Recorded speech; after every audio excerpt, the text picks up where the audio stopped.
बूढ़ी माँ का आलसी बेटा। रूपनगर गांव में बूढ़ी गायत्री अपने बेटे मदन के साथ रहती थी। वो विधवा थी और उसकी पूरी दुनिया बस उसका बेटा ही था। गायत्री बहुत ही मेहनती और ईमानदार थी, लेकिन उसका बेटा बहुत ही आलसी था। बेटा उठ जा, कब तक सोता रहेगा? देख, सूरज सर पर आ गया है। अरे क्या है माँ, जब देखो मुझे परेशान करती रहती हो, चैन से सोने भी नहीं देती। जाओ अपना काम करो और मुझे सोने दो। पता नहीं कब सुधरेगा ये। कितनी बार बोला है खेतों में कोई बीज बो दे, थोड़ी मेहनत कर ले, लेकिन नहीं, पूरा दिन घर में सोया रहता है और अपने उन आवारा दोस्तों के साथ घूमता रहता है। गायत्री की बातों का मदन पर कोई असर नहीं होता और वो 12 बजे सोकर उठता है। अरे ओ माँ, खाना बन गया क्या? मुझे बहुत भूख लगी है, जल्दी से खाना लगा दो। अभी बना रही हूँ बेटा, बस थोड़ी देर रुक जा। अरे क्या माँ, पूरा दिन क्या करती रहती हो? खाना भी समय से नहीं बनाती। गायत्री खाना बनाती है और अपने बेटे को देती है।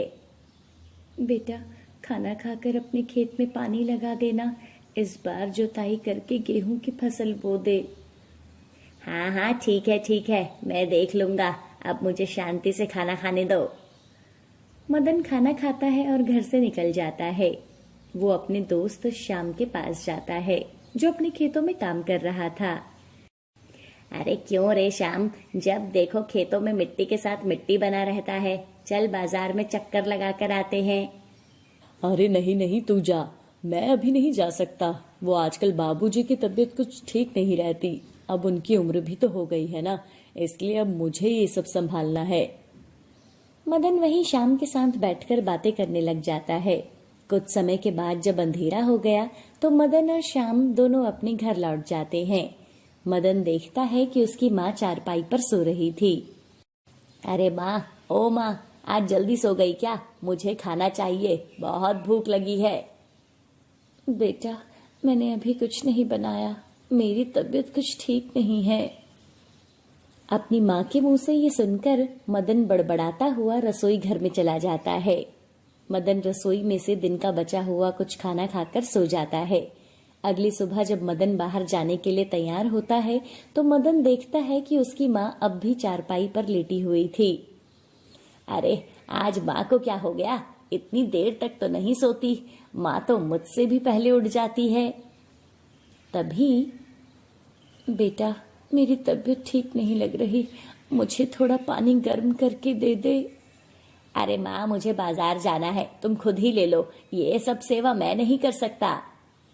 जब तू छोटा था, मैं पूरी पूरी रात तेरे लिए जगी रहती थी और अब तू मुझे पानी तक नहीं दे सकता।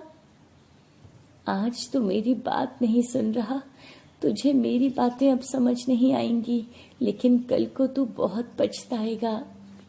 मदन अपनी माँ की बातों को अनसुना करके बाहर चला जाता है। कुछ समय के बाद मदन अपने दोस्त श्याम से मिलता है। दोनों श्याम के खेत में बैठकर बातें कर रहे थे।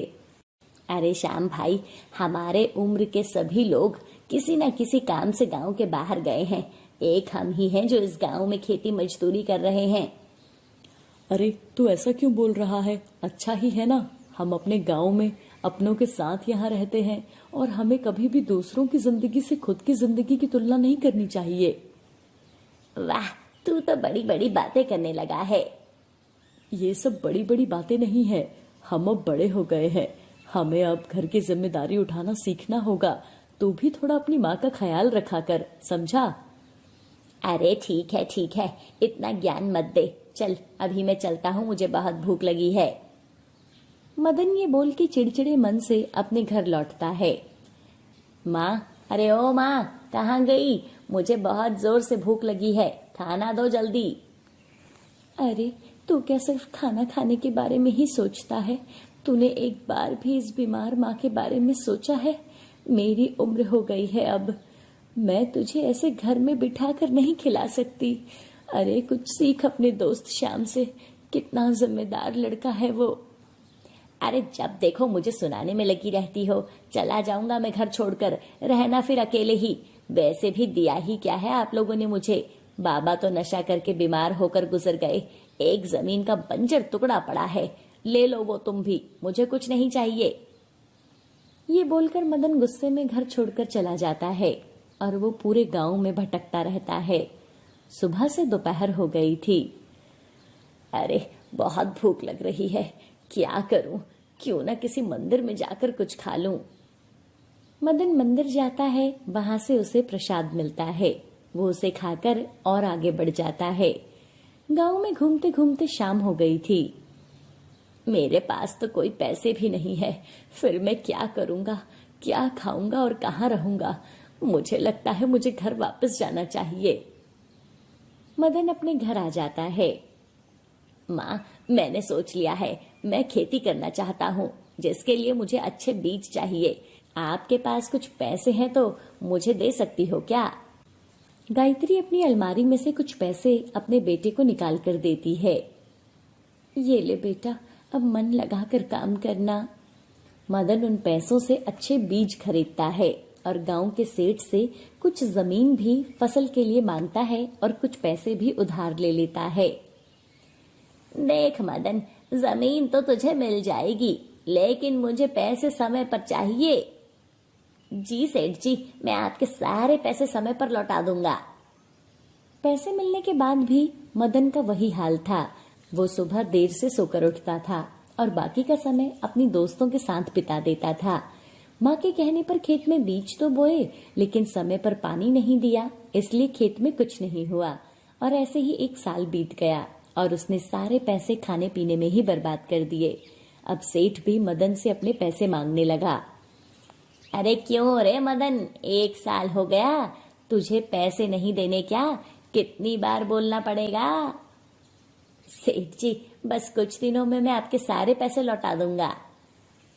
देख, 2 दिन के अंदर मुझे सारे पैसे चाहिए, नहीं तो मैं तुझे छोड़ूंगा नहीं।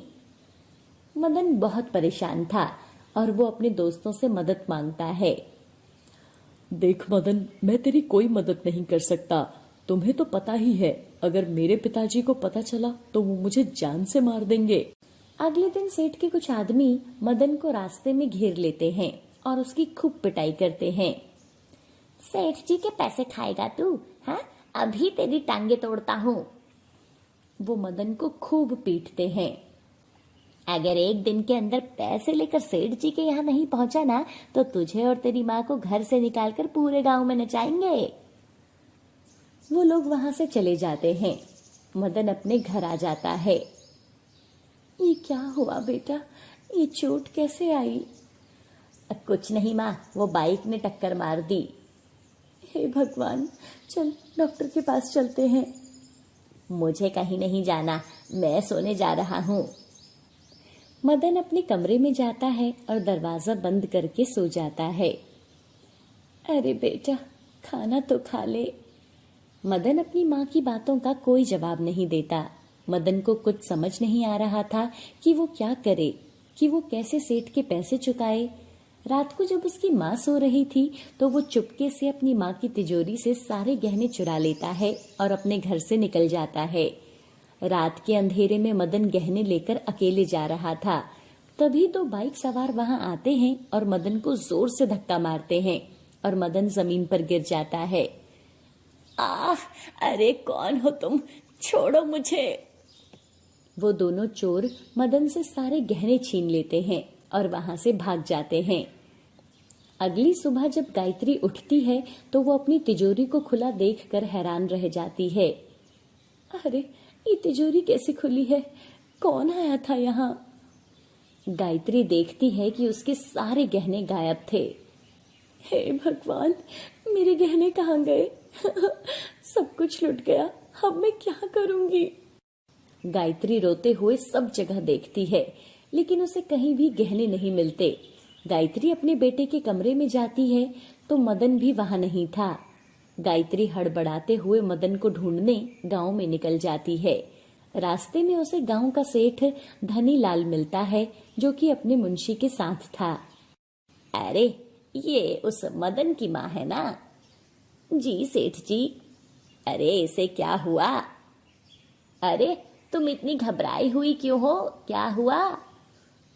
सेठ जी, अब मैं आपको क्या बताऊं, मेरा तो सब कुछ बर्बाद हो गया। मेरे गहने किसी ने चुरा लिए हैं। अब मैं क्या करूंगी? मैंने तो वो गहने मेरे बेटे मदन के भविष्य के लिए बचा कर रखे थे। अरे अरे अरे, ये तो बहुत बुरा हुआ। आपने ठीक से घर में देखा कि नहीं? मैंने सब जगह देख लिया, मुझे गहने कहीं नहीं मिले, इसलिए मैं मदन को ढूंढने निकली हूँ। शायद वो ही कुछ कर पाए। अब मैं इस उम्र में कहाँ कहाँ जाऊंगी? देखो जी, मुझे तो लगता है ये सब मदन का ही किया धरा है। उसी ने गहने लिए होंगे। आपको पता भी है उसके ऊपर कितनी उधारी है। नहीं सेठ जी, मदन ऐसा नहीं कर सकता। माना कि वो थोड़ा आलसी और लापरवाह जरूर है, लेकिन वो कभी भी चोरी नहीं कर सकता। मदन की बूढ़ी माँ सेठ की बातें सुनकर उदासी भरे मन से अपने घर लौट जाती है। कुछ समय के बाद मदन भी घर आता है और वो बहुत दुखी लग रहा था। मदन बेटा, तू मुझे सच सच बता, क्या तूने ही मेरी अलमारी से गहने चुराए हैं? अपनी माँ की ये बात सुनने के बाद मदन कुछ भी नहीं छुपा पाता और वो जोर जोर से रोने लगता है और वो अपनी माँ के पैरों में गिर जाता है। माँ, मुझे माफ कर दो, मैंने सब बर्बाद कर दिया। आपके गहने मैंने सेठ के पैसे चुकाने के लिए चुराए थे, लेकिन रास्ते में 2 चोरों ने मुझे पकड़ लिया और सारे गहने छीन लिए। मैंने सब कुछ बर्बाद कर दिया। मदन के मुंह से ये सब सुनने के बाद उसकी माँ बहुत गुस्सा होती है। अरे नालायक, अब तू अपने ही घर में चोरी करने लगा है। क्या मैंने तुझे यही संस्कार दिए थे? अब मैं तुझे क्या ही दोष दूं? मेरा ही भाग्य खराब था जो मैंने तुझ जैसा नालायक बेटा जन्मा। अपनी माँ के मुंह से ये सब सुनने के बाद मदन दीवार में सर मारने लगता है। मुझे जीने का कोई हक नहीं है माँ, मैं बहुत बुरा हूँ, मुझे मर जाना चाहिए। तभी मदन के सर से खून निकल आता है और गायत्री मदन को रोकने लगती है। बस यही सब देखने के लिए भगवान ने मुझे जीवित रखा है। मुझे माफ कर दो माँ, अब से मैं ऐसा कभी नहीं करूँगा। मदन को अपने किए का पछतावा था।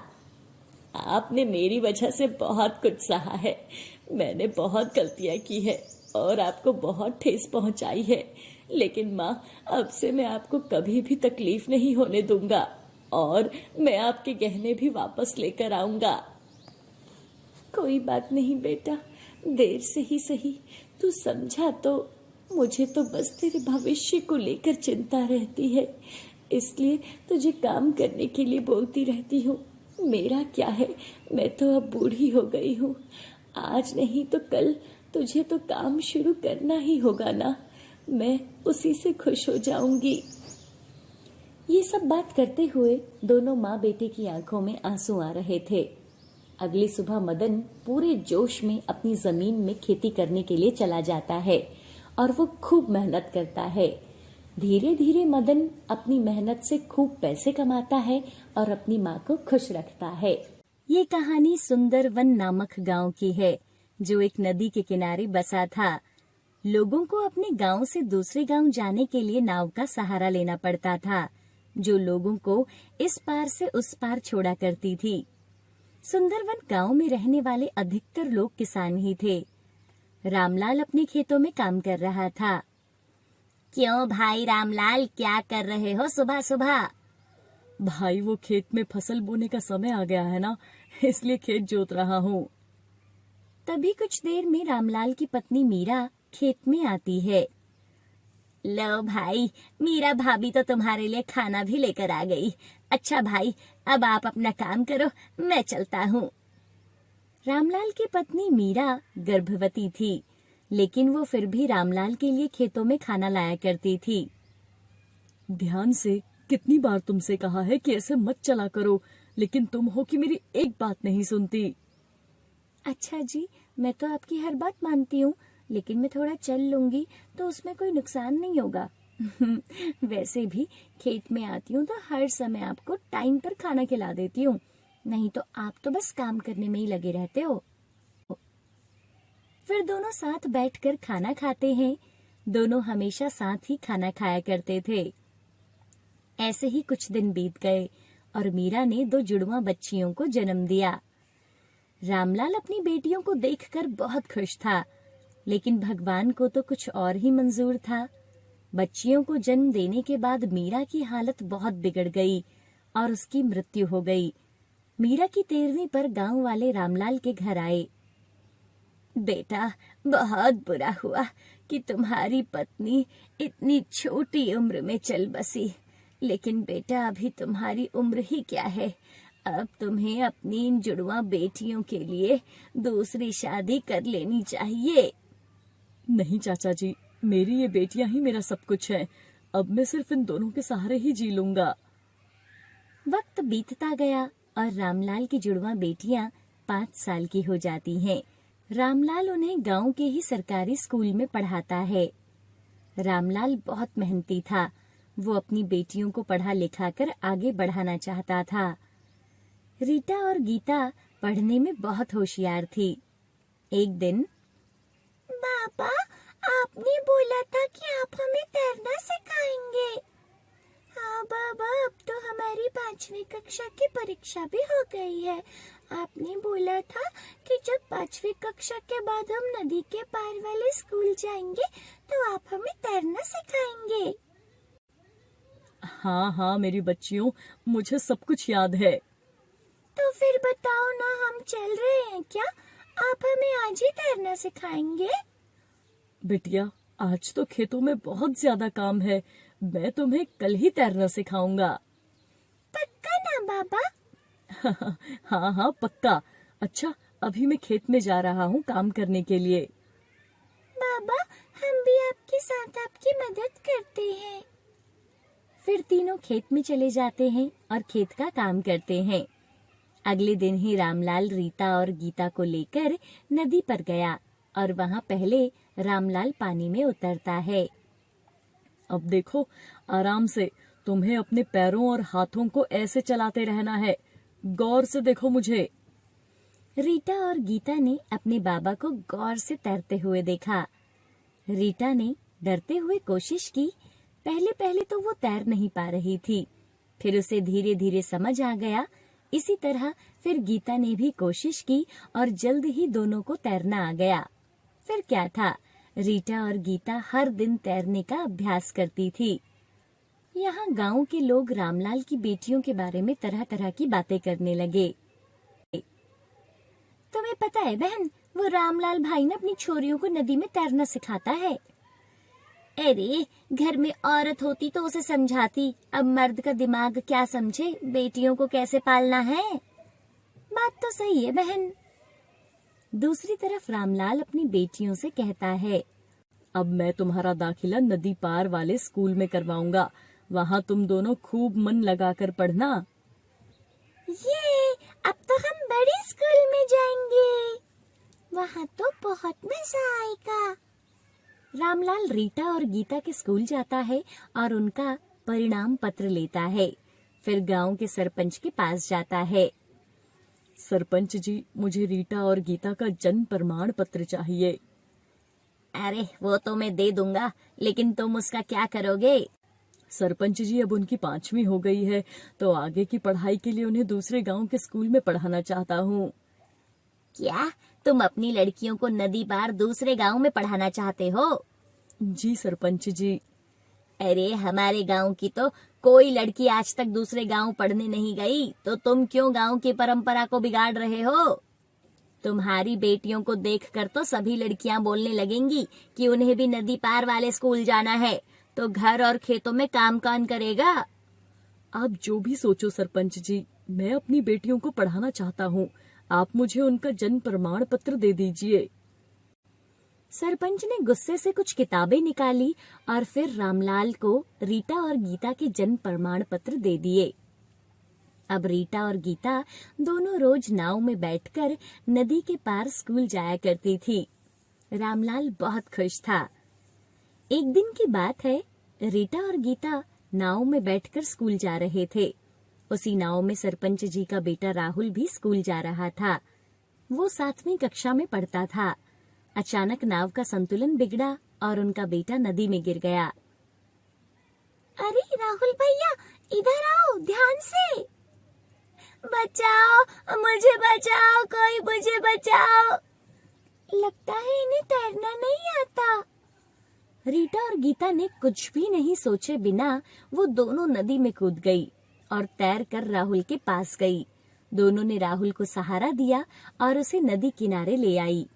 नदी किनारे कुछ लोगों ने राहुल की छाती दबाकर उसके शरीर से पानी बाहर निकाला और आखिर सरपंच जी के बेटे राहुल की जान बच गई। जब सरपंच को इस बात का पता चला तो वो रीटा और गीता से मिलने उनके घर आया। अरे सरपंच जी, आप यहाँ? अरे मैं तुम्हारी बेटियों का धन्यवाद करने आया हूँ। आज उन दोनों ने मेरे बेटे की जान बचाई है। तभी रीटा और गीता भी बाहर आती हैं। सरपंच दोनों बच्चियों से कहता है, तुम दोनों बहुत ही बहादुर हो। तुम्हारे पिता सही कहते थे कि तुम दोनों बेटों से कम नहीं हो। रामलाल ने अपनी बेटियों को हमेशा बेटों की तरह रखा था और उन्हें हर वो काम सिखाया था जो वो करना चाहती थी। समय बीतता गया और दोनों अब बड़ी हो गई और कॉलेज की पढ़ाई के लिए शहर जाना चाहती थी। एक दिन, सरपंच जी, मुझे कुछ पैसे चाहिए थे। अरे आओ आओ रामलाल, पैसे तो मिल जाएंगे। पहले बताओ कि बेटी के हाथ पीले कर रहे हो क्या? अरे नहीं नहीं सरपंच जी, वो दोनों बिटिया तो कॉलेज की पढ़ाई करने के लिए शहर जा रही हैं, इसलिए उनकी फीस के लिए कुछ पैसे चाहिए थे। देख रामलाल, 12वीं तक तो ठीक था, अब कर्जा लेकर भी बेटियों को पढ़ाना ठीक नहीं है। आखिर बेटियां पराया धन होती हैं। कल को पढ़ लिख कर 2 पैसे कमाने भी लगी तो उससे तुझे क्या मिलेगा? आखिर वो दूसरे घर चली जाएंगी। मेरी बात मान तो अब उनके हाथ पीले कर और खुद गंगा स्नान करके आ। माफ करना सरपंच जी, अगर आप पैसे नहीं दे सकते तो आप मुझे कुछ सलाह भी ना दें, क्योंकि मेरी बेटियां किसी बेटों से कम नहीं है। और ये बात आपने ही मुझे एक दिन बोली थी ना। देख रामलाल, माना कि तेरी बेटियां बहुत बहादुर है और उन्होंने मेरे बेटे की जान बचाई थी। इसका मतलब ये नहीं कि उन्हें शहर में मौज मस्ती करने के लिए उन पर अब मैं पैसे उड़ाऊं। देखिए सरपंच जी, आपको पैसे नहीं देने तो मत दीजिए, लेकिन मेरी बेटियों के खिलाफ मैं एक भी बात नहीं सुनूंगा। उसके बाद रामलाल अपने घर आ जाता है और अपनी जमीन किसी को बेच देता है और उन पैसों से अपनी दोनों बेटियों का दाखिला शहर के कॉलेज में करवा देता है और खुद लोगों के खेतों में मजदूरी करने लगता है। 4 साल के बाद दोनों बेटियां खूब पढ़ लिख गई थी। आज गीता इंजीनियर बन गई थी और रीटा जिला अधिकारी बन गई थी। पिताजी, अब हमें अपने गांव के लिए कुछ काम करवाना है। मैंने सोचा कि इसकी शुरुआत नदी पर पुल बनाकर ही की जाए। बेटा, ये तो बहुत अच्छी बात है। उसके बाद रीटा ने अपने गांव के लिए नदी के ऊपर एक पुल बनवाया, जिसका काम गीता की टीम ने मिलकर किया। भाई, ये सब रामलाल की बिटिया की वजह से हो पाया है, नहीं तो हम तो अभी भी नाव के सहारे ही होते। सच कह रहे हो भाई, उसकी दोनों बेटियां बेटों से कम नहीं हैं। इस नदी पर पुल कभी बनेगा? अरे ये तो हमने कभी सपने में भी नहीं सोचा था। तभी वहां सरपंच आता है और वो लोगों की बात सुन लेता है। सरपंच को अपने आप पर शर्म आती है कि कभी उन्होंने रामलाल की बेटियों को पढ़ाने पर कोसा था। अब गांव की हर लड़की रीटा और गीता के जैसे पढ़ना लिखना चाहती थी और अपने माँ बाप और गांव का नाम रोशन करना चाहती थी। बाबा, मैं भी रीटा दीदी और गीता दीदी की तरह पढ़ना चाहती हूँ। हाँ हाँ बेटा, क्यों नहीं। तुम जितना पढ़ना चाहती हो पढ़ सकती हो। मैं तुम्हें पढ़ने से कभी नहीं रोकूंगा।